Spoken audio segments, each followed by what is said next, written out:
All right, welcome to it. Altitude After Dark, our first weeknight version of this bad boy. What's up, Coach? What do you got going on there, Coach? I love it, man. What do we got there? It looks like a It's the Bear cow? Republic, man. Native California. Cali. Yeah, Cali. Cali looks good. You look comfortable. You look like fall. Yeah, I kind of feel like it's kind of got the windows open right here. You look good. Little fall vibes, man. Yeah, man. I got some Darren Rizzi to play for you from Oh, today. big Darren Rizzi guy. Yeah. The Bills Dolphins game is about to go to the Bills, but I tell you what, the Dolphins have had a great battle, and Tua threw a late interception with about 3 minutes to go, but he had been clean. He had a clean sheet and played well. And the Bills missed a field goal. Our guy Matt Prater got one a little crooked. So DMac, are we going? Are we giving Tua Tagovailoa the Alexander Georgiev treatment, where we're now referring to non-interception games as a clean sheet? We're going clean sheet now. Huh? That's a good memory right there, man. Yeah, Georgie, you know where Georgie is right now? You know what team he went to? Yeah, he ended up. Come on now. Not Chicago. Nope. Go ahead. I mean, there's some irony with what's going on tonight. Oh, the Sabres. He's with the Sabres. Of course, he's with the Sabres, man. Yeah, that was my dreams go to die. Yeah, that was. I worked for the Buffalo Sabres for a year. Neat franchise. It was an interesting year. It was a year where I was hired by the president, this guy Larry. Larry ends up getting fired. One of the Knox owners, who was in his 90s, dies during the season. It goes to this cable group guys who ended up being total crooks and ended up going to jail. They were the team? Yeah. Oh gosh, what were their names? Gosh darn, I forget. You can look it up though. But so Larry wasn't the cable. Larry Quinn. No, Larry was Larry Quinn. He was not the cable guy. But I had a good relationship with him, and he hired me to do. It was really interesting because the TV play-by-play guy, Rick Jenneret, he was so well known and loved in Buffalo. He was a radio guy, but they put him on kind of like Altitude TV. It was called Empire Sports, but I mean the same sort of concept. And they just simulcast the game, the TV calls on radio, and he just called the TV games like it was radio. So even though you could see it on TV, he didn't care. He wouldn't shut up. He would just describe every single thing, as if it was a radio broadcast. So they needed somebody to take it in. So we would just pot up the TV.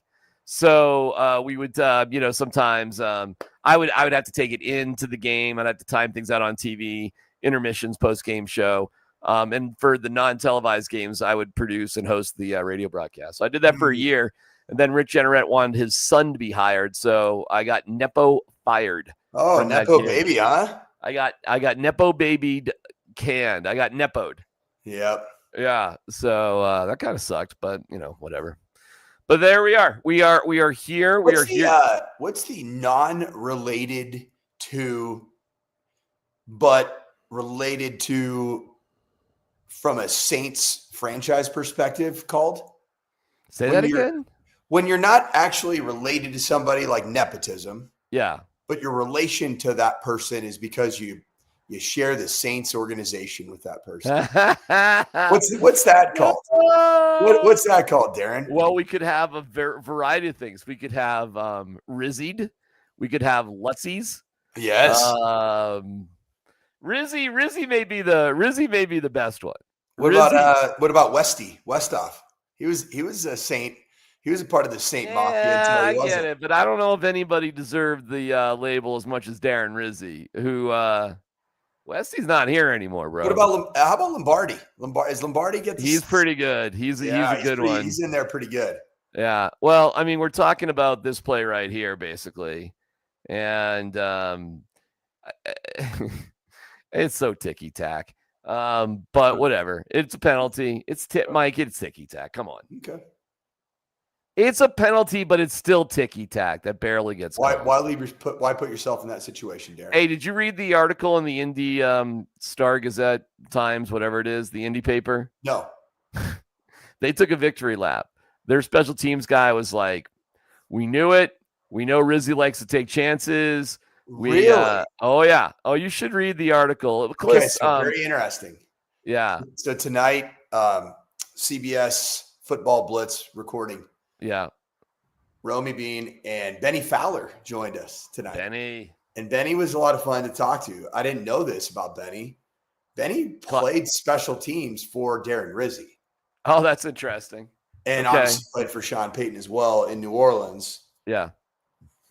Caught Peyton Manning's last pass ever. Benny Fowler very much took the side of Darren Rizzi and said that Darren Rizzi, in fact, is the non-risk taker. Okay. And that Sean Payton is the ultimate risk taker. Yes. And he said that Sean called it. I go, hey man, I've been around football for a long time on the coaching side. Play callers with massive play sheets that actually have addendums added to those massive play sheets. Yeah. Do you think that Sean Payton knows every single one of the field goal blocks that are in for the week? Yes. I don't think he does. I think he does. No way. That's bullcrap. I've been around some very intelligent football coaches. I bet he does. You don't need to know every single one. You need to know the one that you call to listen. Yeah, Sean went on. I'll tell you why. The head coach in any situation I've been around doesn't call the special teams unless they're John Harbaugh, who was a special teams coordinator. I'll tell you why. Because he got burned years ago by Justin Simmons jumping over the line when he was coaching for the Saints against the Broncos. He got burned by that. They have a call. They don't. Well, let me play Rizzi's explanation on the whole thing, okay? And but I'll tell you this. I'll tell you this. When Sean talked about it, okay, when he talked about it after the game and on Monday, he referenced Justin Simmons. He was very specific about this guy was supposed to be in instead of this guy. And this is the same guy who called a pass play on 4th and 8 when a little punty do would do you just fine. This is the same thing, coacher. He had to play. And it's a shiny new toy, and he loves it.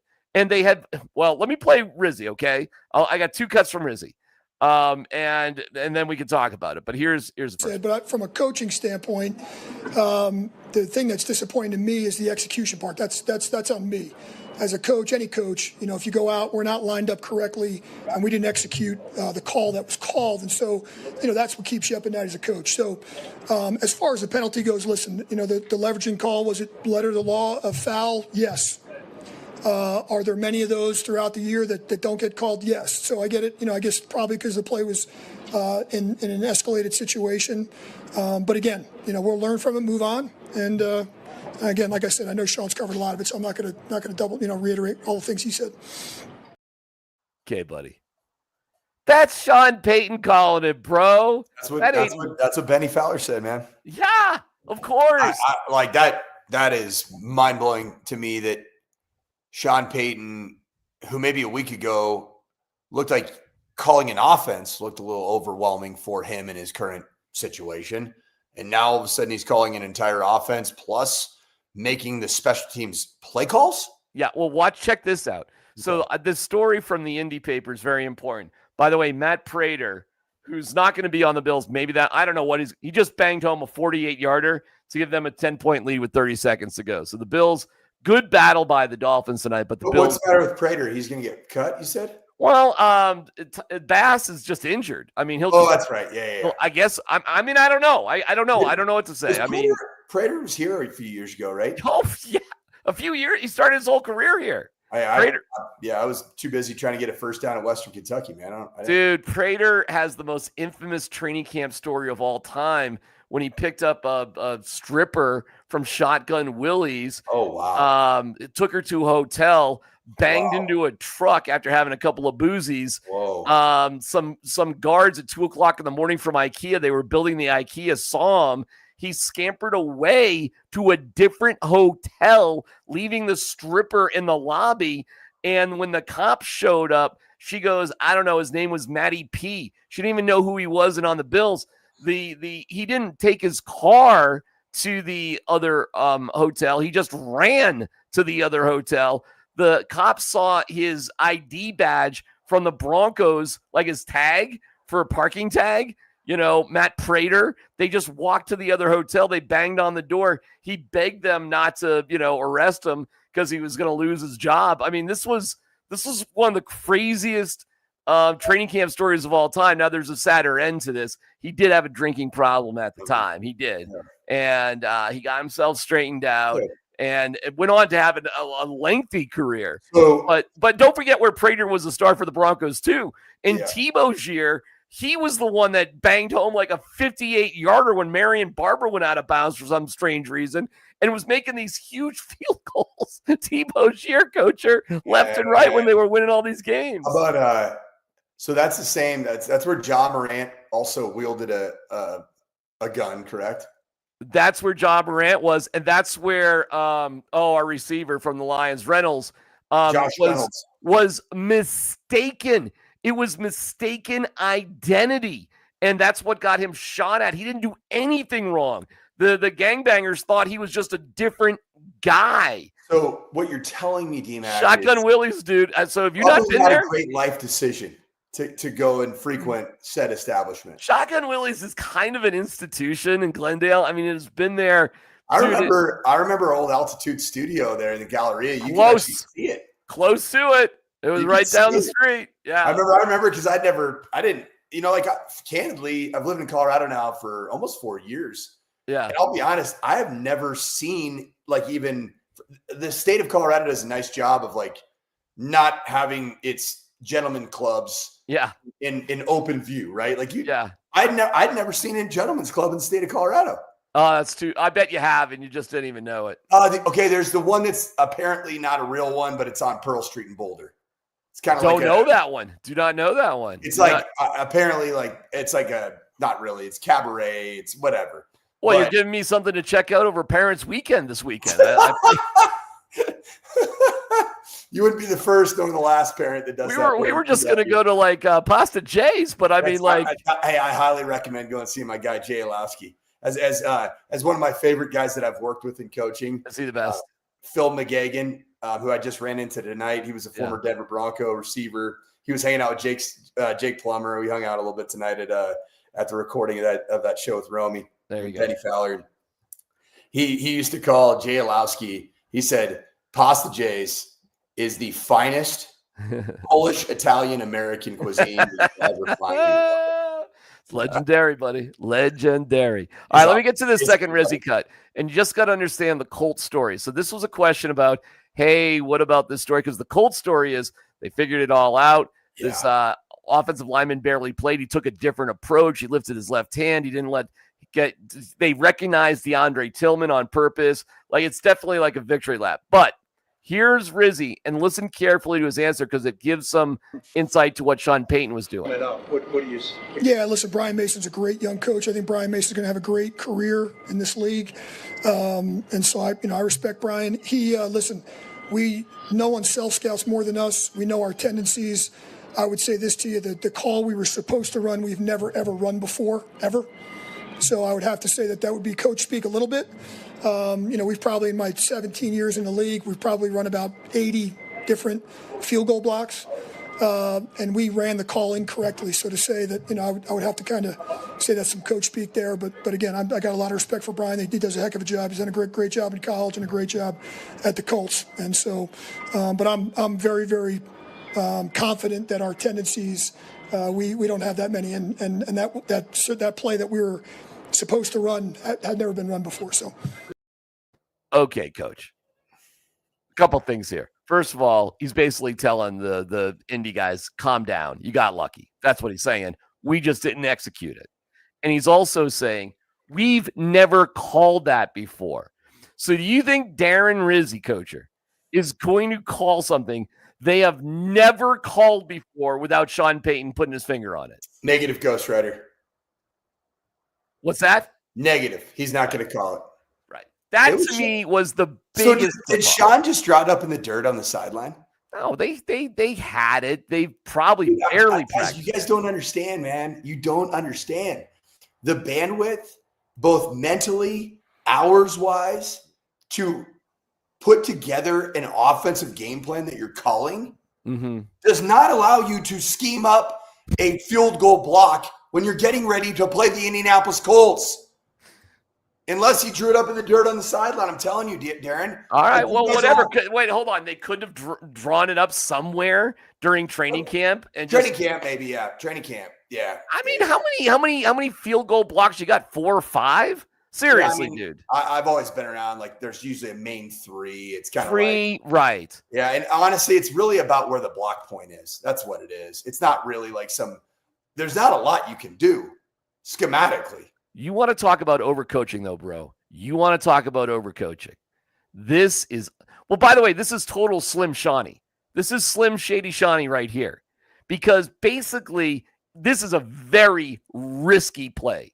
Yeah. And if you're going to take that kind of chance, Mike, that's got to be a chip shot. That's got to be nothing. My only small sliver of understanding, if this is indeed a Sean Payton decision, is middle block to try to get some verticality, knowing that this is a Spencer Schroeder, whatever, that had never kicked a 60-yard field goal in a game, that he's probably going to have a low trajectory and kind of pull out his 2-iron. Therefore, so Sean could have said, hey, man, young kicker, he's going to probably drive it. Let's get a fingertip on it. And that could have been, I don't know if Sean Payton's a big golfer, okay? But I'll say this. I spent a lot of time coaching under somebody who does a lot of golf and not a lot of coaching, not a lot of recruiting. Okay. That guy's Brian Kelly. Okay. And he likened almost everything in football to a golf shot. Okay. And he's like, you know what? I'm going to tell you this. All right. This is more of like a 2-iron. Like we just need to get a little middle put. Like I could see Sean Payton doing something like that. If he's a golfer, he's thinking in terms of, trajectories and degrees of the wedges he's using and the irons. Man, Benny Fowler was very hell-bent on the fact that Darren Rizzi would not have called that. Of course not. He's not going to call a block that's never been called before, especially. We've let you and I have officially let Darren Rizzi off the hook. Yes. I mean, I was pretty hard on him, man. This has Sean Payton's fingerprints all over it. It is overcoaching. This is the one thing that Sean does. He overcoaches. Ain't no doubt about it. I appreciate that he really thinks deeply about all situations. But my biggest criticism of Sean Payton, overcoaching. Yeah. Way overcoaching.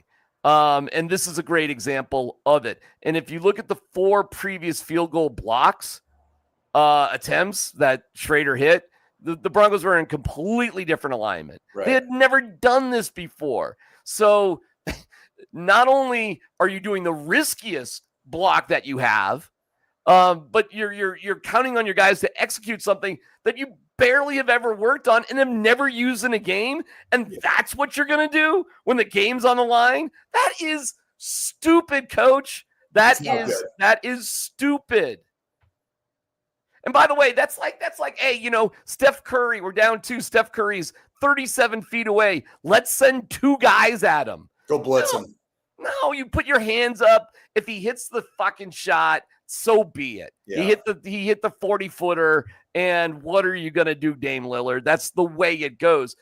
Can you imagine fouling Steph Curry, sending 2 guys at him? Or you put a guy on Steph Curry who's never guarded Steph Curry before? It's moronical. It is.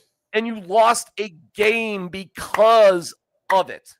So yes, Rizzi is off the hook to me because Sean called that bad boy. And what games do you think Sean has cost this team and that you can remember? Well, that's one. I think the Kansas City game actually was on Westhoff and Kalika. And yeah, because what's his face? Forsyth was getting continually blown up. Like he was getting blown up like a little bit more on every kick in that game. that actually was happening. Yeah. If you were doing any kind of self-scouting, if you were any good at all, Right. you would have seen that. Yeah. And I'm not going to put that on Sean. I mean, what the hell do we have special team coaches for if it's not to figure out shit like that? What about Sean Payton, year one, New England Patriots at home with a chance to play in the playoffs? Ooh, you got to refresh my memory. You got a better memory. It was. I thought it was the Russell Wilson sabotage tour. Oh yeah. With 3 games to go. Yeah. It felt like yes. It felt like there was Russ was actually playing pretty decent. Yeah, they were on a run. They needed to win that game, and New England was terrible. Terrible. Ooh, that might have been a little sabotage there. You might be right. That was a little slim shiny. That's a little slim shiny, yeah. Yeah, what do you think about the run? What about the run the ball edition one in San Diego, or excuse me, at LA a year ago, last season? Oh, where he ran the ball. Remember, Estime was cooking in the first half. Yeah. Stats were really good. He had the sheet on his call sheet on a prime time game. It said, run the ball. Exclamation points. Do you think he wrote that on the sheet to be seen by the cameras? 100%. And then guess what? He didn't do the entire second half that had worked all first half. He didn't run the ball. That's good. First game at the helm, onside kick against the Raiders. That's a good memory. Surprise onside kick. That's a good one. Anyone else disappointed with Goff's tenure? Okay. Gaffs. Are we still talking about this? We can move on. But you just got to remember it. That just happened. The Chargers. All right, give me your. I got some thoughts, but I'm more curious about your overview thoughts on the Chargers. Chargers a good football team. Jim Harbaugh's a heck of a head coach. Justin Herbert is. I love your comments, by the way, about Harbaugh on the morning sprint today. About him, just what was the thing you said? The going for the pylons. Pylon today. You just got to relax your eyes. Relax your eyes. You relax your eyes and it'll all come into clear focus. Oh my God. Okay. Harbaugh's. I don't like Harbaugh. But I've got some. What's your problem with Jimmy?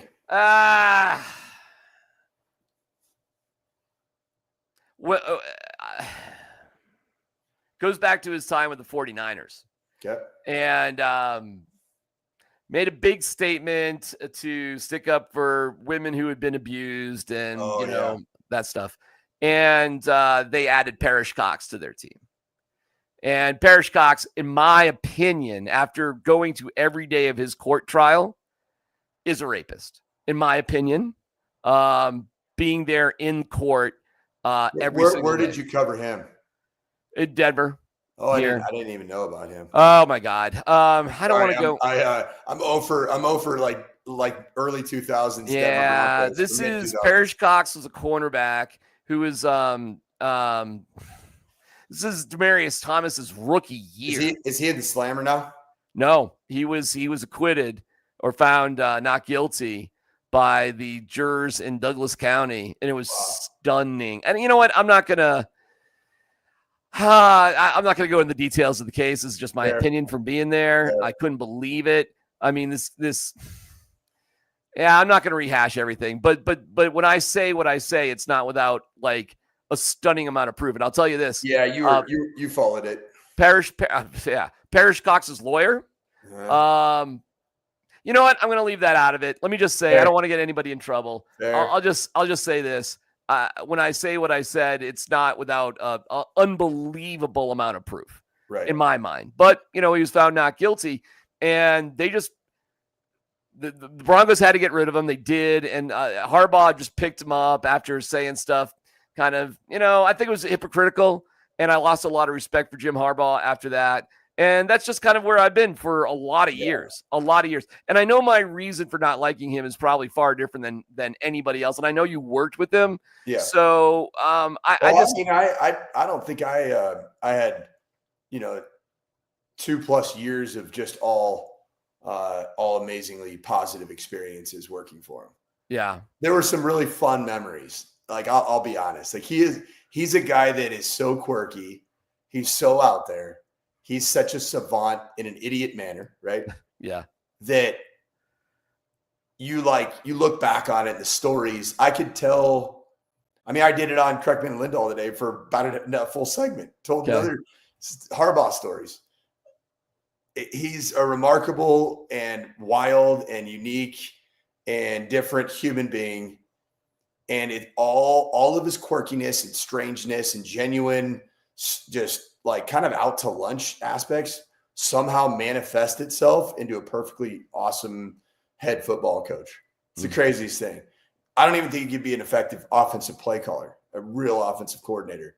But there's something about him, man. It's just his love of football, his love of competition, and just his frankly, he just doesn't – he marches the beat of his own drum. He doesn't have the same defense mechanisms and insecurities that others do.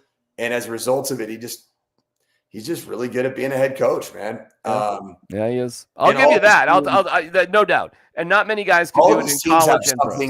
All of his teams have something that I would say, that Coach Prime doesn't believe is possible, or, they have an identity, So. Yeah, you're funny. All right. We are brought to you by Journey Spice. You can save 10% using the code. I think it's Get Spicy. They just changed it. So it's coming up here. Save 10% on Amazon. See, it's crawling right under you using the code Get Spicy. I was right. Get Spicy. That is Journey Spice. And if you want just the QR code, bam, right there. And it'll take you to Amazon.com. And we'll have a little bit more on Journey Spice here in a little bit. Here is VJ talking about Herbert. Let's go, VJ. Athlete, man. He's playing at a high level right now. He's probably the MVP right now, after 2 games. But he is accurate. He's obviously a big man, so he can see over the pressure. He's escaping, on major downs, second and long and third down, to keep drives alive. So how we rush this guy is going to be key, But how we cover the receiving targets and make him hold the ball is also going to be key. So it's a combination of rushing coverage to contain this quarterback, and it's a run first offense. So the balancing act between stopping and running, defending the pass is going to be critical. Okay. Oh, where am I? Coach, you're taking me out? What did you just do there?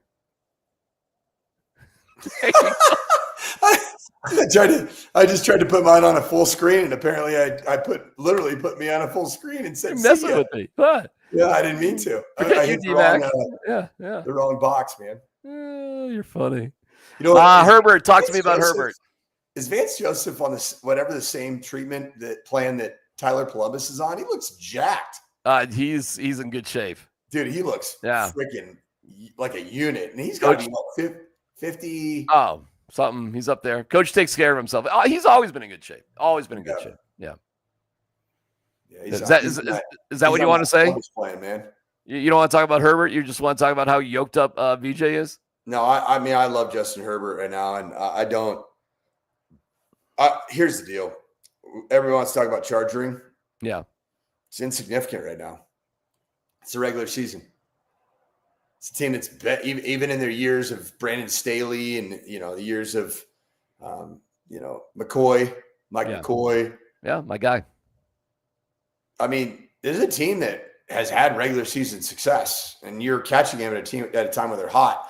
What I think about Justin Herbert and most likely also the Chargers in general, man, I think that human nature kicks in a little bit. And I think the timing of Vance Joseph's unit and the defensive unit of the Broncos getting humbled for the first time in a while, right? Mm-hmm. Off-season, news clippings were all about the greatness of the Denver Broncos. But I think the timing of humility and get back to that, we've got to prove that we are who we think we are and we believe we are. And I think they are. And I think also that the Chargers they're feeling themselves a little bit, man. And I don't think that a win against the Chiefs this year is the same type of win against the Chiefs that it would have been 4 or 5 years ago. And I think the Raiders looked like butt cheeks in week 2. That was a bad Raiders performance, man. Chip Kelly. My word. What is man, I've heard some people recently say it. What has Pat Shurmur done to continue to get coordinator jobs? Right. I kind of asked the same question. what has Chip Kelly really done? Because last year at Ohio State, Yeah.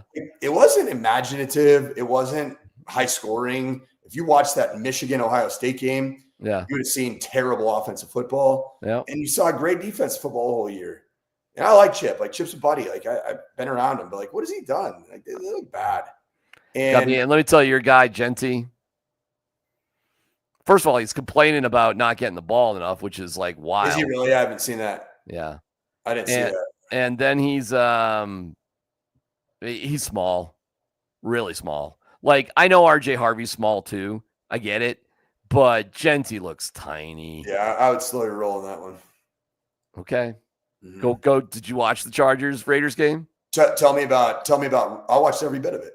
Okay. How did Genty look? Did you watch the week before? Did you watch the Raiders play against New England? And did you see Ashton Genty, scored a touchdown on an outstanding run where he bulldozed through people's faces? All right. He can't block, dude. So yeah, he showed actually a disappointing lack of willingness to pass which was so we're gonna figure him out because he can't block, and we're gonna know exactly what they're gonna do every single time he's out there, and he's not gonna have gaps in the NFL. He's gonna struggle if he can't figure this part out. Yeah, if he's gonna be on the field every play, he's got to figure out. Tell me what rookie running back right now in regular season football has looked good through 2 weeks. Cam Scatterbo. I mean, he's looked solid. I mean,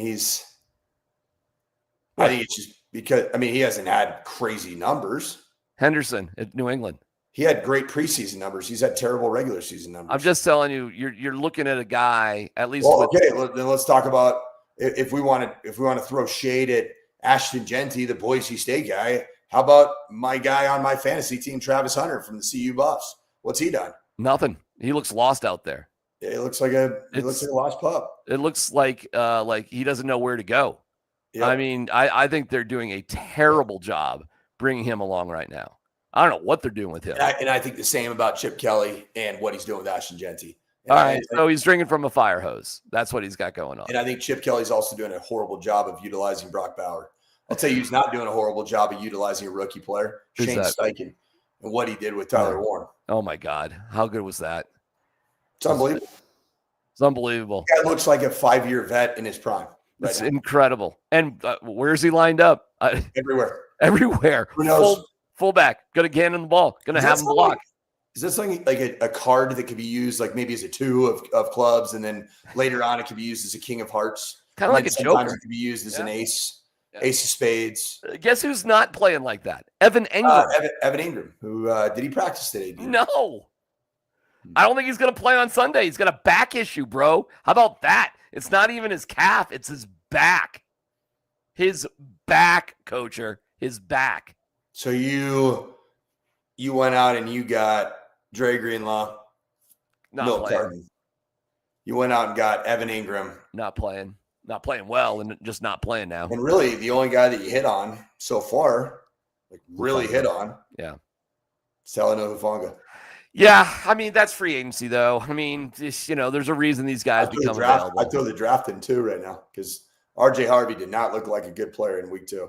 Harvey, no, 5 carries for 8 yards. Pat Bryant, did nothing. I like Pat. I want to see more Pat Bryant. Yeah, okay. Good luck getting in that mix. Yeah, then Jahdae Barron played less plays. Actually, he had 21 snaps in the first game. He had 16 in the second game. So your first 3 picks, for everybody salivating over George Payton's genius, I know it's only 2 games, and we'll see. But Jahdae Barron was a luxury pick of luxury picks. And when you see Tyler Warren doing what he's doing, and then you see what we're doing with our running back and our wide receiver, I'm just like, wow, we couldn't move up a few spots, huh? And giving Tyler Warren a shot at a position we really, really needed. And historically just haven't had since, Julius in one season, right? I mean, how many times have we talked about it? And on draft night, it was just like, whoa, Colson Loveland goes to the Bears. Like, we got a shot here at Tyler Warren if you can be a little aggressive. But no, just let's wait for somebody to fall to us. And, everybody else must be wrong, and we're geniuses. So we're going to pick up our new Shane Ray. Oh, wonderful. Great. The like he fell to us so we pick him up guy. No, coach. I don't like it. I like being aggressive, especially in the first round and getting your dude. And Tyler Warren is a dude. And Brock Bowers is probably a dude too, but you're probably right about Chip Kelly.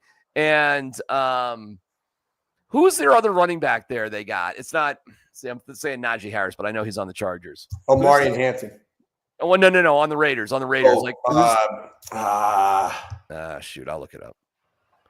Najee Harris is with Omari and Hampton. They're huge, by the way. The Chargers are a gargantuan team. You know the Broncos are the lightest team, average weight. Is that right?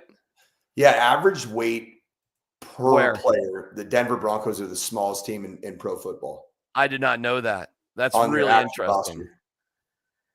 Yeah, the other running backs are Zamir White. Yeah, Zamir White. Most okay, so there's Raheem Mostert. Yeah, he's a good player if he can ever stay healthy. I don't know if he's listed as their fourth running back, so I don't know if he's probably on the IR dressing or not. Yeah.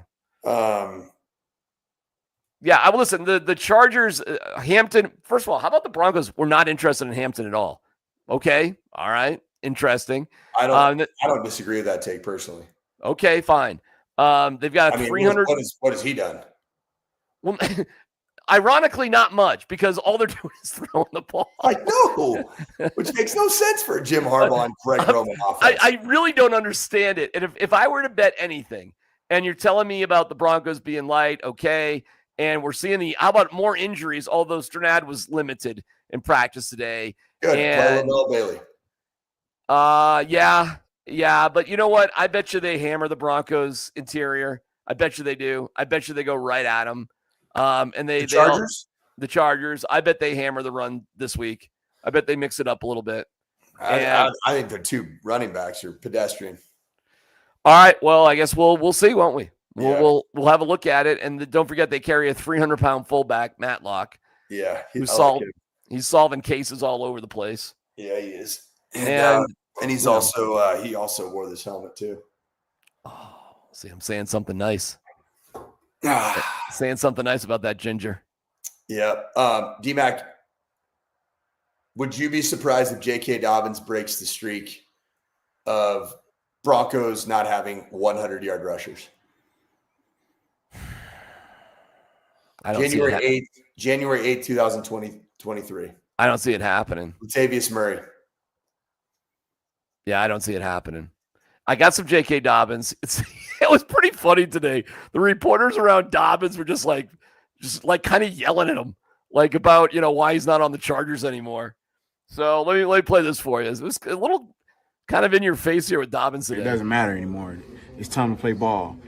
And so I get to play against him Sunday, and I'm going to give my best and give my all, and hopefully, we'll have a great game. I mean, is there any thoughts that they went after Najee, they drafted Hampton, they didn't really seem to want you? Are there any thoughts on, hey, they didn't want me, I want to get revenge? Well, they did.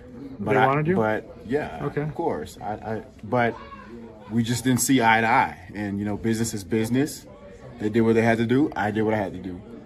And so, yeah, I wouldn't say they absolutely wanted me, but we just didn't see eye to eye business-wise. So that's where that's at. No, they didn't. No. Yeah. Was that salary or pretty much? Or, yeah, I mean, okay. Something like that. Okay. Yeah. That's a weird conversation right there. I know, but I like J.K. Dobbins. Yeah, I do too. I like him. He's a real one. He's going to have a big chip on his shoulder. I actually like the fact that the media members here in Denver kind of pressed him on that. Yeah. I thought it was a really fun moment today. Yeah, I liked it too. I have a great moment of zen with ex-Bronco Shaquille Barrett and CSU star. I'll have that for you in a second. You're going to want to see this, especially as a dad of three. Hold on. There's a world of flavor out there, and to find it, you have to take the journey. Journey Spice Company handcrafts the most premium spice and seasoning blends that have no sugar, no salt, are certified USDA organic, non-GMO, vegan-friendly, and always planet-friendly. You are going to love serving amazingly delicious creations while knowing you helped reduce single-use plastics. Make sure to search for Journey Spice Company on Amazon today. Dude, that's pretty awesome. Yeah, you like that? Have you ever had Zitar? That's our what? Have you ever had Zitar? It was yeah. Many times. That stuff is unreal. I got some right there. That's Zitar right there. Right there. Yo, it's unbelievable. So good on pizza. It's so good. No joke. We put it on everything. It's crazy. It's like the ultimate Middle Eastern Mediterranean vibe. It's unbelievable. So good. Zitar. And of course, Mike McDaniel. To win games, you have to win the game, not lose the game. He lost today. They're 0-3. When's he getting fired? Although they played pretty well tonight. Bought a little time. Yeah, they did play pretty well. They did lost all right. 7 or 10. 10. Okay. Hung in there, man. They were driving. They could have tied it. Cover. What was the spread? It was like 12. It was like 12 or 11 and a half or something like that. Oh, well. Yeah. It was a massive NFL spread. They hung in there. Who are you picking Sunday? Go ahead. This is and by the way, we'll be on. You and I will do this again. Yep. Later, after the game, because Sunday we're both sort of. Well, you're really the star of the Altitude Plus Altitude TV post game show with Rachel V. Hill and Vic Lombardi. I was given my assignment today. I know they have zeroed in on what my role is. What is your role? I'm a 56-year-old Cub reporter that is going to tell you about what the coach and the quarterback had to say in one segment. Get in and get out. I was told that today. We're going to simplify things. 56 years old. I'm going to be like, well, what am I doing? You're like the star of the show. You're just on. You're just like you. I feel like I've earned that right, though. I would totally agree. But that's what I was told you're doing. And then they'll have a Broncos alumni. And I don't want to give away. There's another special surprise that they're working on. And I don't want to give it away, but it's pretty cool. So, but anyways, that is going to be right after the game on Altitude TV and Altitude Plus. And then you and I will reconvene with a cocktail in our hand later on at night to just. All right. So the Denver Broncos, I think that it's the perfect storm.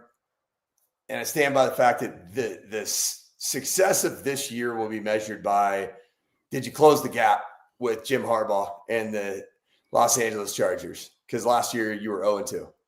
And I mean, that team pretty much owned you. And I think this is a year where you've got to make some progress in the division, and you can't get swept. You can't lose 2 to the Chargers. I think it's a perfect storm. Denver Broncos are coming off a very humbling loss. Special teams was atrocious for 2 weeks in a row. That gets fixed. I do believe that. Mm-hmm. That'll get fixed. The offensive unit, I think, takes the confidence that it got in a loss and takes the next right step against a zone coverage outfit that plays too high, cover 4. Bo Nix, Sean Payton, perfection is patient, take what the defense gives you, and matriculate the ball down the field by way of the West Coast offense. And then I think the defense, the fact that it was humbled, is going to find a way to get 2 takeaways of Justin Herbert. All right. Wow, that'd be great. Get to 2 takeaways. That'd be great. The Denver Broncos last year, in games in which that they had 2 or more turnovers that they created, were 8-1. Yeah. And I think that's the path forward. And I think that you can't look at the secondary and combine it with the pressures that Nick Benito is creating, which is it's league leading, 15, and say that the Broncos are not going to create any interceptions in back-to-back weeks. It's just a matter of it's a law of averages situation. And I think the Broncos end up winning this football game. Wow. And I think it's going to be 24-20. Nice. I got the Chargers winning 25-23. I love Nate Dreckman's promo and his opinion, which I agree with. And he just says it very succinctly and well. It's like with the new kickoff, that rule, and with the ability of these kickers these days, if you can't get a field goal attempt on every single drive, you suck, which is a funny way to put it, because you are going to punt every now and then. But Nate's not wrong. It's easier than ever to at least attempt a field goal. Right. And no team is not going for it between the 40s these days, especially over the 50. Correct. Once you get on the whatever, because what's the advantage? It's nothing, so So I got a quirky score, 25-23. I have the Broncos with 2 touchdowns, 3 field goals, and the Chargers just getting a little bit more by hook or by crook. I hope I'm wrong on that. And we'll see. We'll check it out. Denver Broncos at 1-2. How you feeling? I do, but I have them beating the Bengals. I have them losing to the Eagles, beating the Jets in England, so that's 3-3. And I'm doing this off the top of my head, brother. Beating the Giants when they come home, 4-3. Beating the Cowboys at home at 5-3. Than I thought. Yeah, but I still got them winning that game. So I got them 5-3 halfway through the season. And I forget off the top of my head, I don't know who they go on the road after the Cowboys game, but I forget who it is. So I still have them at 11 wins. The problem is the Chargers may have 13 wins this year. They may be one of them teams. The Bills may be a 15-2 team. They may be do you realize how easy the Bills' schedule is? Have you looked at their schedule? Isn't it wild how you remember when the AFC East just looked like a juggernaut of a division? Holy cow. Gosh, it is absolutely atrocious these days. Well, I mean, just the Jets, Patriots, and Dolphins all suck, basically. But like 3 years ago, the Dolphins felt like it. I mean, think about the buzzsaw the Broncos ran into in South Beach. Yeah. The Jets with all the promise of Aaron Rodgers for a while there. Yep, crazy, right? Like it was going to be a team, and then the Patriots, obviously. I mean, it's been 5 years? 5-6 years since they were world beaters. Yeah, I mean, Drake May will be a good quarterback. I think he'll be I don't know. Who knows? Competent. I think he's competent. I don't know if he's. I mean, the shoes that you have to fill there are just otherworldly. Yeah. And I'm not a believer in Mike Vrabel. I think he's a total meathead. All right, brother. Yeah, I think he is too, by the way. I think he's a crappy coach. Yeah. I think he's It's funny. So Senior Bowl, when I went, my first assignment with altitude. Do you remember when I went to Senior Bowl? Of course. You were I was at everybody's shows calling in. Yeah.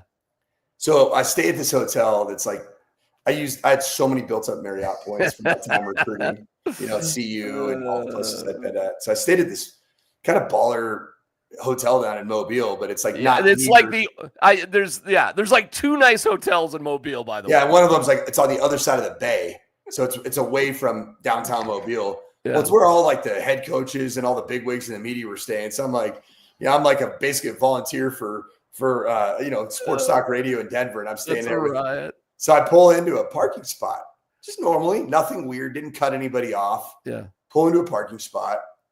And there's a rental car truck that like pulls in right next to me, adjacent to me. And the guy driving the car, big old head, big old shoulders, sunglasses on, just looks at me and just mean mugs me for 30 seconds out of nowhere. I didn't do anything. It's Mike Vrabel. I'm like, okay. Like, hey, tough guy. What's up, dude? Like, what's up, brother? Just felt like mean mugging somebody. It's like he felt the energy of somebody that is a lifelong offensive coordinator and also played quarterback at some time. He's like, I need to show him as a defensive guy and as a linebacker that I am tougher than him. Cool. Cool, bro. Rabes. Go get him. Enjoy it. All right, I have a moment of zen for you as a dad, and your kids are older, and my kids are way older.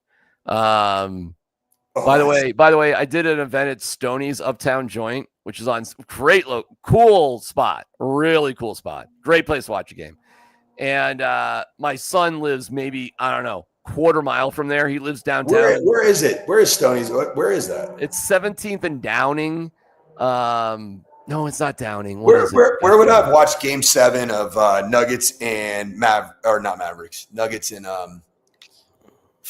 OKC. Stoney's on Lincoln. Oh, okay. I've never been in the one. Yeah. The Uptown area in Denver. I don't blame you for not being that aware of it. It's like a little triangle around 17th, and is it on the west side of I-25? It's downtown Denver. Yeah, I mean not the west side, not the west side of I-25. Okay.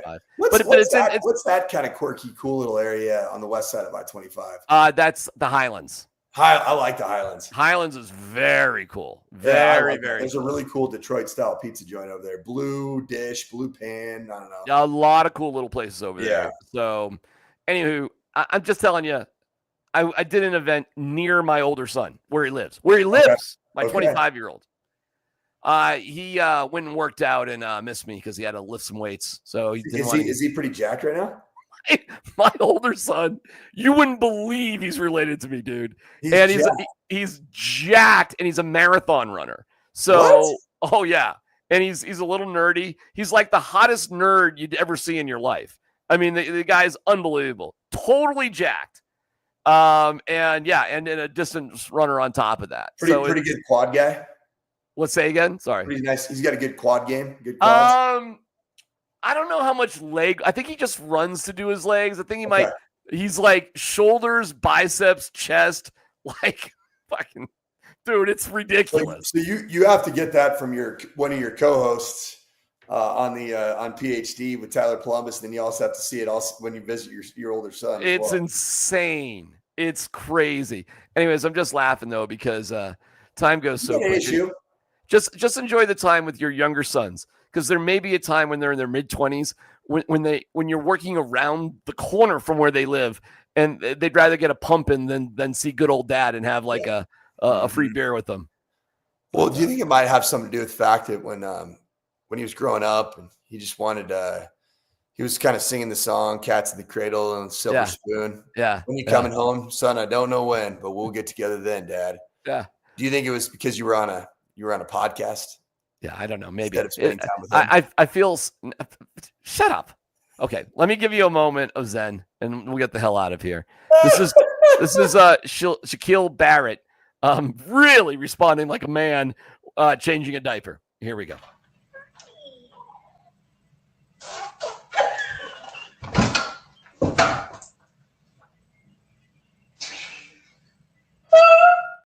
That is diarrhea being shat all over him in that particular incident. I'll play it for you one more time so you know Shaquille Barrett taking things like a man. One more time.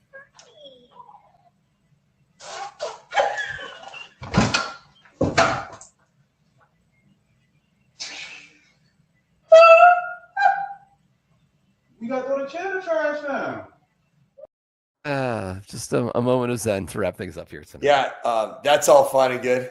Mm-hmm.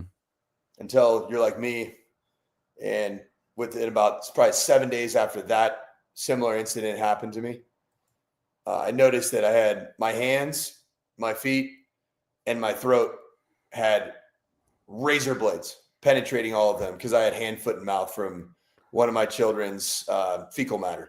What? Oh, I got the worst case of no way from changing diapers and not cleaning all of my person properly. If I got spray. Hand, foot, and mouth. One of the worst things I've ever dealt with in my life. Couldn't eat, drink fluids for 10 days. Don't you wash your hands and stuff after you change the diapers? It was projectile diarrhea. Wow, you're not laughing at that at all. You're having some PTSD after that. It was real. It's real. It was real. Who you guys playing tomorrow night? Mullen Mustangs. Oh wow! All right, Andy Lindahl. First home game. Yeah, you guys are been on Road Warriors. We're the Road Dogs, baby. What time is that game going down? 7 o'clock, Valor Stadium, baby. You know what, man? I got nothing going on tomorrow night. I'd love to. Come on down. I'll get you a sideline pass, buddy. No. Don't worry about that. What are you, Prime? What am I? T.O.? What am I? Randy Moss? Okay, so I can pretend that at Valor I am Coach Prime. And my superstar celebrities that are going to come are Darren McKee on the sideline, rolling in with his stunner shades on.